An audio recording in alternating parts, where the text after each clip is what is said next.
You're listening to the Full and Thriving Podcast, a place where courageous women come to break free from food obsession, heal their relationship with their body, and strive to live a life that's present, lighthearted, and meaningful.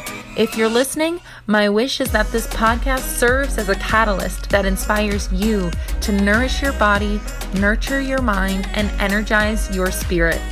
I'm your host, Meg McCabe, a certified life coach and eating disorder recovery coach with a PhD in having a good time.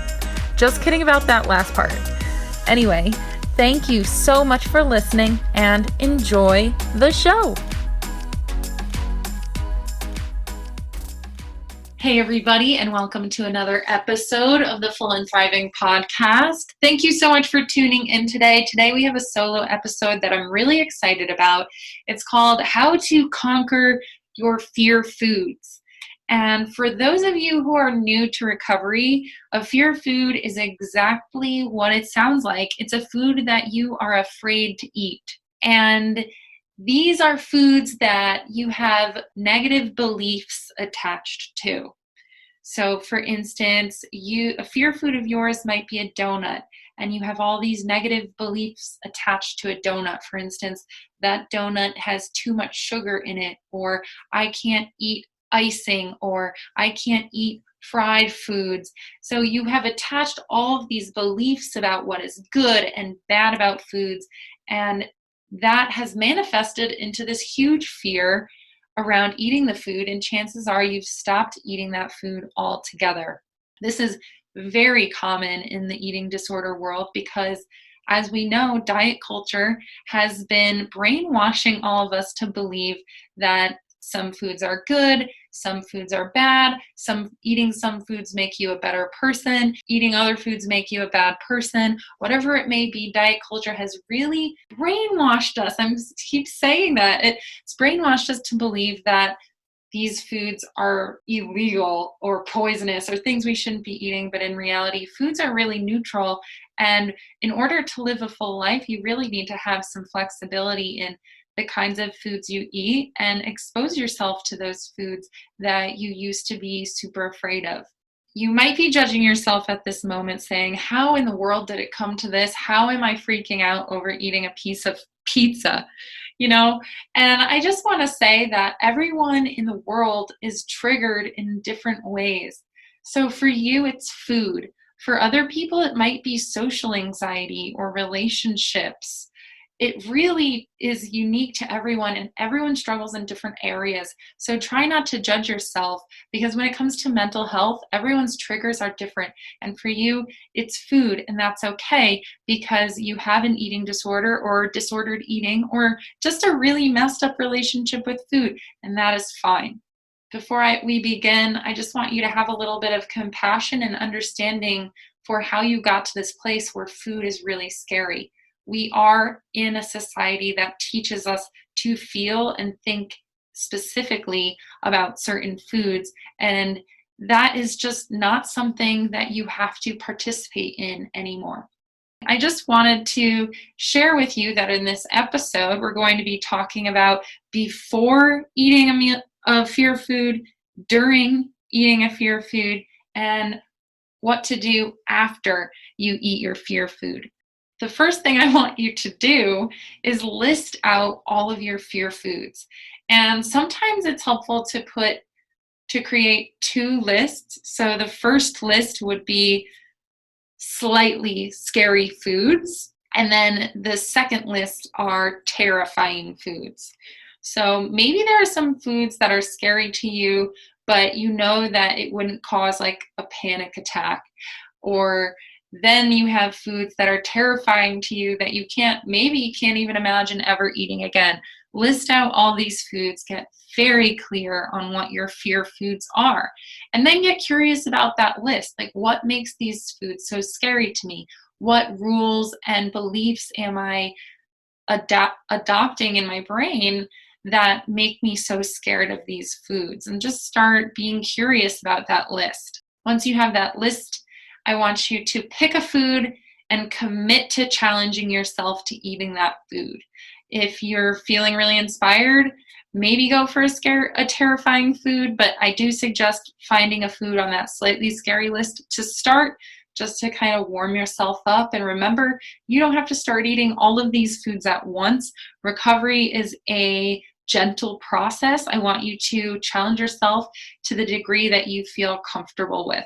So once you've picked the food, I want you to make a clear plan and commit to that plan. So your plan needs to be including where you're going to eat this food, when you're going to eat it, what specifically are you going to eat? So where are you going to get it from? Are you going to have someone cook it for you? Are you going to buy it from a restaurant? And then just get as clear with those details as possible. So for instance, you could say this Tuesday at 3 p.m. during my snack time, my mom and I are going to have a piece of chocolate cake together.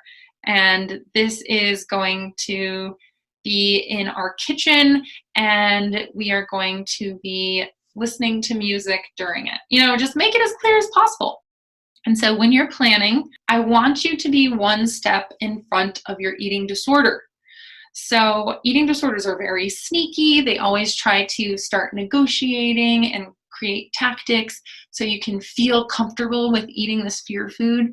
So for instance, if you do decide to have a piece of chocolate cake as your challenge, it might try to sneak around leading up to that challenge to make it easier. So for instance, your eating disorder might convince you have to go to the gym for an extra 2 hours that day, or you have to get in another 2,000 steps before you can eat it, or maybe it's going to make you restrict for breakfast and lunch in ways that you don't normally do. So think about how your eating disorder is going to be sneaky throughout the day. So you want to be one step ahead of it. And then once you're aware of the ways your eating disorder is going to try to keep its power, you have to decide that you are not going to participate in any of those things leading up to the fear food challenge. You can become aware of these things, and once you notice yourself being tempted to do them, you say to yourself, no, I'm not going to minimize my fear food challenge. I'm really going to keep the integrity of this challenge alive, stick to the integrity of this challenge. The next tip I have when planning your fear food challenge is trying to find a support person if you can. So this could be a family member, it could be a really close friend. Ideally, this person will be aware that you are struggling with food and that you have an eating disorder. I suggest that you get the support person to eat the food with you. This is something I do as a coach, and I do find that when you are eating with that person, it really diffuses the tension, and having someone with a healthy relationship with food model eating that fear food can really help your psyche recognizing, okay, I can survive this. This isn't so bad. Look, my best friend is sitting there enjoying this piece of chocolate cake, and I can too.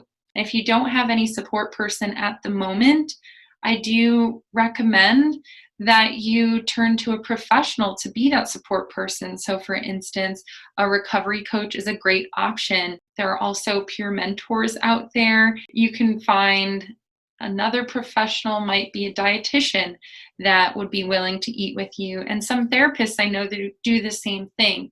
So find that support person. And even if you don't have any means of getting a professional support person, perhaps you can go on YouTube and find a YouTuber and eat along with them during their food challenges, because I know there's several videos out there. So just know that you are not alone. The final tip I have when planning your food challenge is to incorporate a self-care plan after the fact. So not only are you planning for eating the food, you're planning for taking care of yourself afterwards, because sometimes you might feel really stressed out or guilty or ashamed after eating your fear food. So making the intention to take care of yourself and be loving to yourself in one specific way might be really helpful. So for instance, plan to take a bath or take a walk with nice music, or listen to a podcast that makes you laugh, or shower or meditate or do some gentle yoga, whatever it may be, so that you can incorporate kindness and self-care into your plan.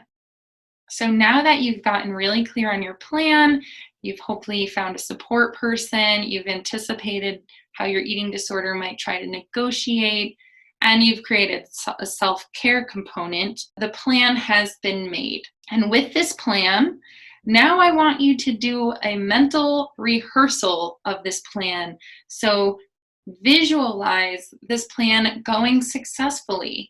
Imagine what you will be doing and feeling when you are eating this fear food and feeling calm and confident and supported.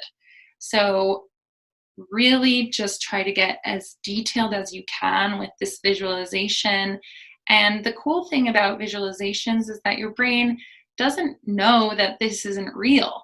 Your brain believes that this is a real experience that you're having. So you are literally practicing for the big event. So I recommend you doing this mental rehearsal a few times leading up to the fear food if you think that would help you.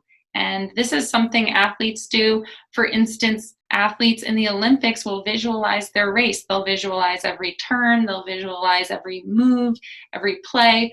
I want you to do that too. And next, if you are a spiritual person, I want you to bless the food or say a prayer before you eat it. Of course, this is totally optional. I find spirituality to be extremely important in the recovery process. So perhaps writing a blessing to infuse some good energy into that food, or saying a prayer beforehand might just give you that mental strength you need to get through any anxiety or fears or doubts that you have throughout the process. So next is the process of eating that fear food. And first of all, when you're eating that food, perhaps it won't be so bad right away. You'll realize, hey, I can do this and this isn't that hard.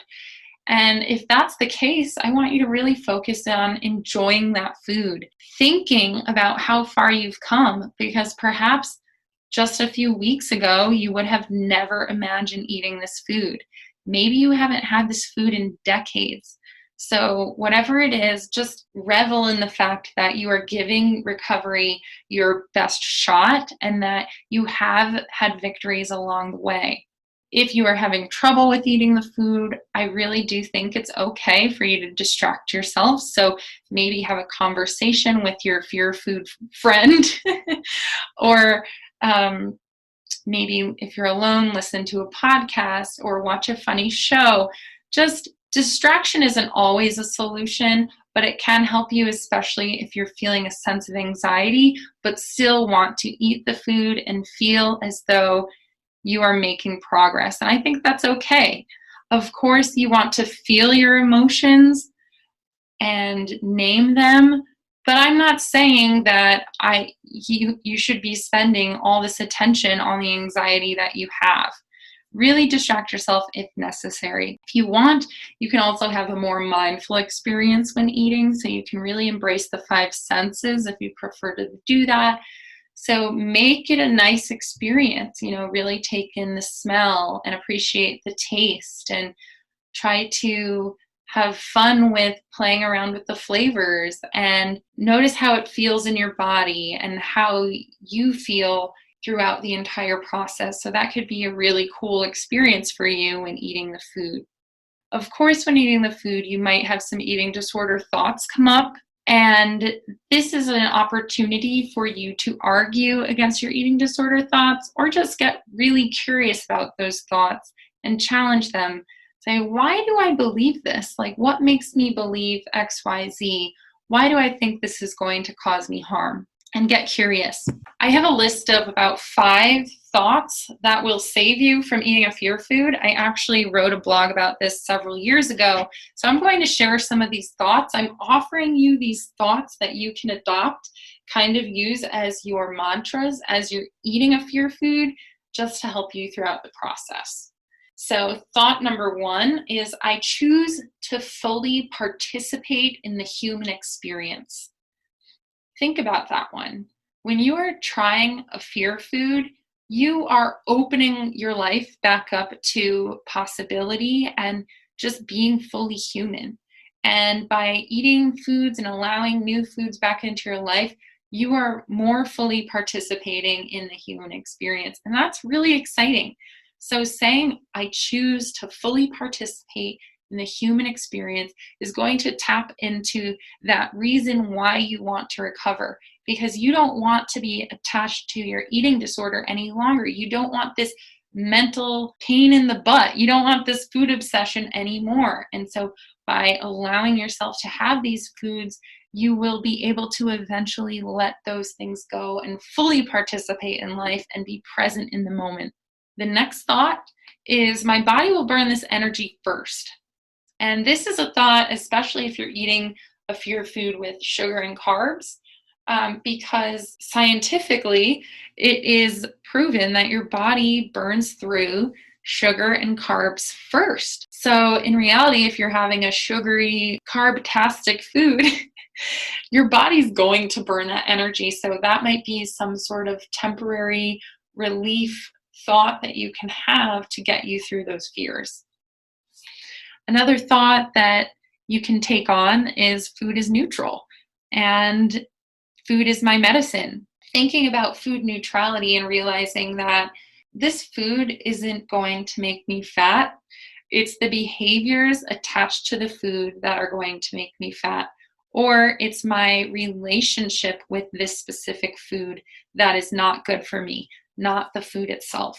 So remember that your food is neutral. Food is all neutral. It's an energy source. In this situation for you, in a good way, food is medicine. When your dietitian prescribes you something or challenges you in some way, they are giving you a food prescription so you can heal your eating disorder.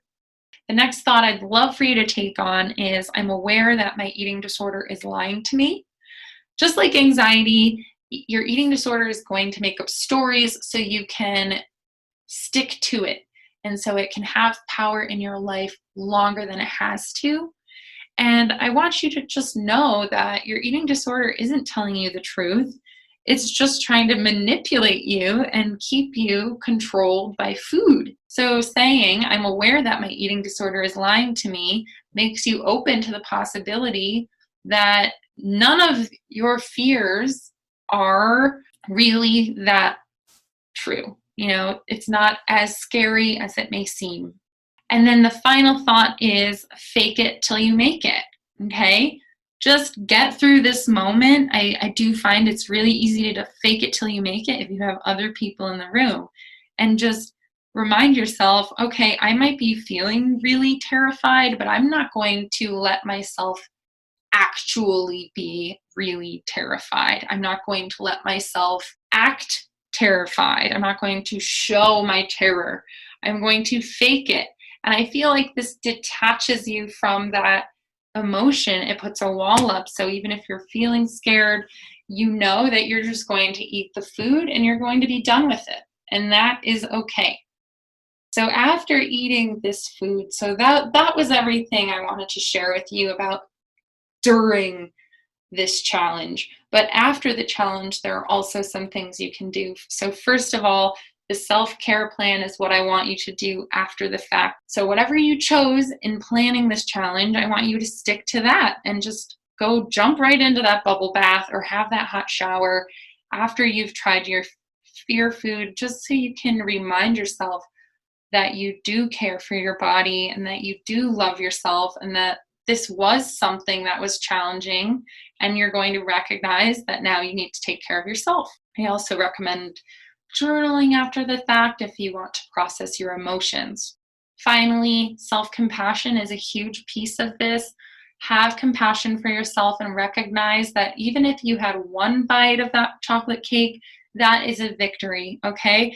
There is no such thing as failure. Even attempting to have this food is a victory in itself. If you ate the whole thing, if you just had a little bit, if you even had the plan to try the food, that is a step in the right direction. And if you didn't achieve what you wanted to achieve, just remember that every setback is really just an opportunity for feedback. Think to yourself, how can you do better next time? What in the plan needs to change? How can I make this easier for me moving forward. And just remember that it is a learning process, and every attempt is an opportunity to gather more information about what you need so you can finally break free and start eating food that is scary to you. So then it's no longer scary, because that is the whole point of challenging yourself. Is when you challenge yourself with a fear food, eventually it becomes less scary and you can start having it in your life. Eventually you won't be afraid of this food anymore. So once you try it, you are building that recovery muscle, and you're getting stronger and stronger with every opportunity. What I want you to do is reflect on how you did with this challenge, and make sure you celebrate, especially if you conquered your fear. But celebrate if you didn't either. Just celebrate the fact that you tried. Really celebrating just shows that this was a big accomplishment. I never want you to minimize the fact that you tried something that you were scared of, because I know there's always a part of us that's going to judge ourselves for being scared of eating something. But at the end of the day, this was a huge step towards your recovery, and you really need to just revel in that and celebrate it. Give yourself a round of applause, because this was a big step. That is it, ladies and gentlemen. That is how you conquer your fear foods. I would love to hear your comments on this episode. Please let me know what you think. Please let me know what goals you've set for yourself and how you plan on conquering your fear food. So I hope you have a wonderful day, and thank you so much for listening. And just remember that recovery is possible for you.